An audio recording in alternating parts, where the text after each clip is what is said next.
Hi, I'm David Spencer. Welcome back to Gardening with Bugs. Today we're going to talk about getting seedlings started nice and early. So it's January right now, it's sort of a sunny day, and I'm already out perusing the garden trying to look for things to do.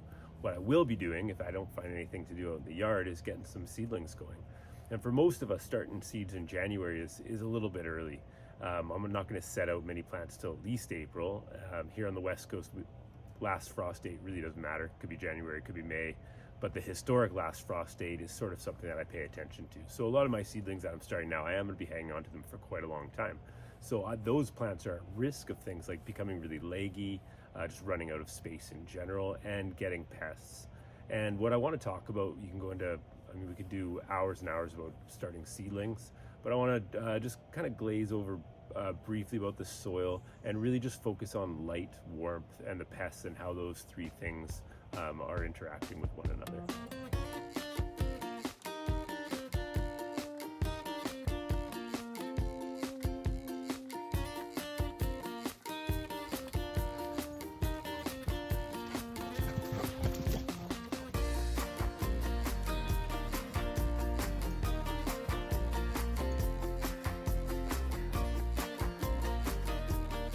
So first, let's talk about lights, because that's sort of the first question I get this time of year from a lot of followers is, what do I do when my plants start getting leggy? Do I need to get lights?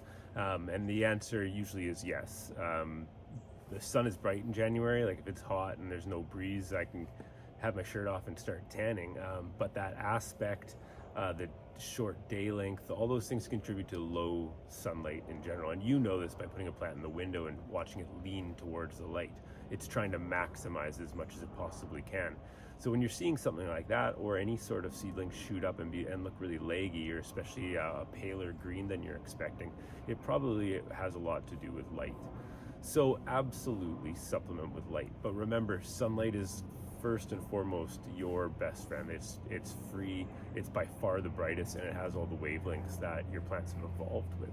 So you should always have them near a window or in a greenhouse or something like that where you can take advantage of that light.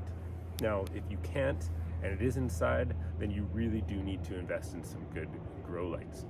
Fortunately, with LEDs, they're not that expensive and they're easy to come by. So let's talk a little bit about those. So I'm not going to pitch any brand to you. All LEDs are essentially the same in my mind. The only thing that you really need to know about is the lux, or the intensity of the light. So when we talk about lux or lumens, really, so lumens is how bright the light is. So if you're looking at a light, how bright that appears to your eyes is the lumens that the light puts out. So we did used to talk about lighting in terms of watts, and that was how much electricity it used, but because of the wide variety, we just don't use that anymore. So lumens is a measure of brightness, and lux is the measure of brightness over a specific space. So lumens don't necessarily apply. You can have really bright lights, but if they're far away from the plants, you're not getting the lux that the plants need. You're not getting that intensity right on the surface of the plants. So what you want to look for is, if you're going to compare light to light, then sure, compare the cost per what kind of lumens you're getting. But a lot of grow lights will talk about lux, and they'll say at 2 feet off the top of the plant, the lux over this square meter is so much. So pay attention to that one. You really want the brightest you can afford, essentially. You can't really go overkill. You can, but you're not going to do that with LEDs, is my guess. Remember, the sun is always going to be much more intense, so you're not trying to replicate the sun in your room. You're just trying to make it feel more like spring and a little bit less like winter. So get the lights. They're cheap. The other thing to talk about is wavelengths, and it's been a really hot topic lately because LEDs have the flexibility of getting all sorts of wavelengths in them. And you've probably seen that there's grow lights that are purple or pink, or basically those ones are a combination of the far red spectrum and the far blue spectrum.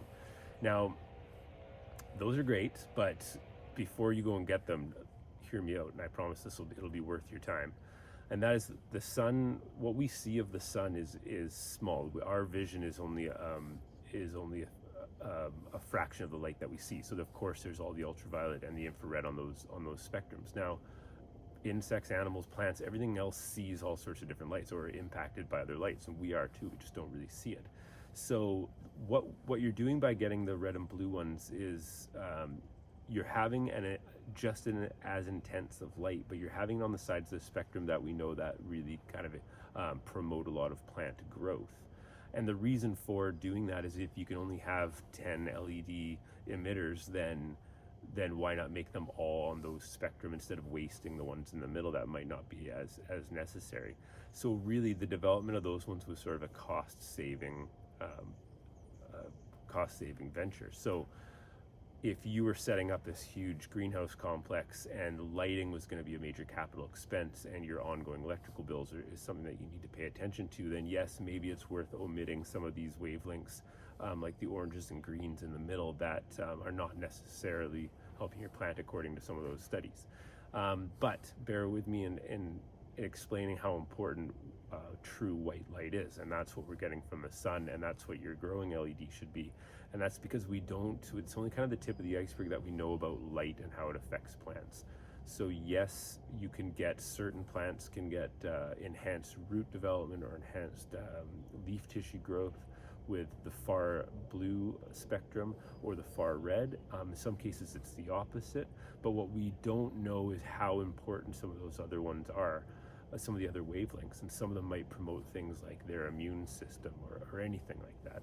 Now, that idea too of omitting them because they're not needed is based on that idea that because a plant is green typically, it means it's reflecting the green wavelength because it's that light shining off the leaf back to our eye that we see. So we know that it's not absorbing that particular green. But we all have had times where we've looked up into the canopy during a sunny day of broadleaf trees, and we've seen how green it looks from underneath. And that means if we're seeing green below, that means that green light is also being filtered through as well. So we can't just rule things out like that just because we have the luxury of doing that. We have to remember that plants have evolved with all of the spectrum of light, so it's important to do that. So if you're getting a light, make sure it is a white light. If you just can't buy enough, you don't have enough space, and you really want to go with maximizing your energy output because you only have one outlet or something like that, then by all means start flirting with other wavelengths. But just be cognizant that any weird behavior or long-term effects on the plant is not necessarily known, and you're going to have to watch out for that. Now, when people ask about seedlings getting leggy, we say light right off the bat, but that's not the whole story. The other part of that is the temperature. So plants that are getting leggy are exhibiting what we call shade avoidance, and that's a totally normal thing for plants to do. Just like your plant in the windowsill is leaning towards the sun, it's a behavior that if it was next to a big plant that was shading it, it wants to move out from underneath that plant. Now, the shade avoidance in a seedling is exactly the same thing. What's happened is it's germinated. It's warm, so it thinks it's quite late in the growing season, but it's too dark, so it thinks it's being shaded. So perhaps there's little neighboring plants that have gotten a head start and are above it. So that plant is going to spend a lot of energy in stem development, try to shoot up as high as it can to get to that light up top because it's so late in the season. So yes, the light is important, but it's the temperature that's also doing it, because the same plant with the same amount of light grown at a cooler temperature will not stretch out the stem. It'll think it's earlier in the year, does not have competition around it, it's expecting lower light, and it will properly develop its roots and leaf tissue more than the stem. So one thing we always forget to mention, and it's probably going to save you some money, is if your seedlings are getting leggy and you are supplementing with light, just turn the temperature down. Now, sometimes that's not an option for you because it's in your living space and you don't necessarily want to be wearing sweaters and a parka in the house all the time. But if you have any sort of ability to control that, then try to always keep them at the coolest, I should say not too cold, with it, whatever your plant's happy with, just get it as cool as it can within that kind of window. Because of course too cold means that you're going to invite pathogens, the plant's going to stall out completely, you're going to invite other problems, as well as too warm, you're going to get all sorts of pathogens come in there.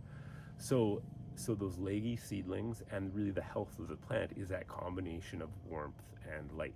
So if you're starting plants in January, February, or even March, what you're aiming for is cool spring-like weather, but very bright sun. And that's what your plant is expecting this time of year, if it's the type of plant that's expecting to be a seed at that time of the year. Now, the reason why I mention that is because you can have things like brassicas, which typically flower in the summer, the seeds drop in something like August, and then they start to germinate late in the fall. So what they're expecting is a little bit different. They're expecting quite a bit of warmth and a kind of a declining sun. They're going to overwinter, but they're going to try to get a lot of leafy growth right off the bat. So always be attention of where your plant naturally comes from. If it's the kind of plant that flower that comes from like alpine areas where it just needs fresh water, it needs to go from frozen to really bright very quickly and cold, then you're going to be starting that one out in a cold frame anyways. So be mindful of what the seed packets tell you is what I'm saying. So lastly, the bugs, and all these things are connected like I mentioned. If you have leggy plants that look weak, you're going to invite pests, because they can tell by the volatiles that plant is putting off that it's already stressed and it's a plant that's going to be easy to attack. And by compounding that problem, it is easy to attack because the tissue is quite a bit softer. If you grow those plants cooler and brighter, it has a chance to build up its roots a little bit better, which will help it fight it off. The leaf structure will be bigger, and the leaf structure will also be tougher. So the plants do have their own sort of systems for fighting it off. Some like calcium ions can be exchanged to kind of harden off plant tissue when it's under attack in a lot of plants, and those things have to develop as well. So if you're pushing your plant because it has to put all of its energy into stem growth because it's a little bit warm and the light's too low, well, it's definitely not putting a lot of energy into those protective elements as well.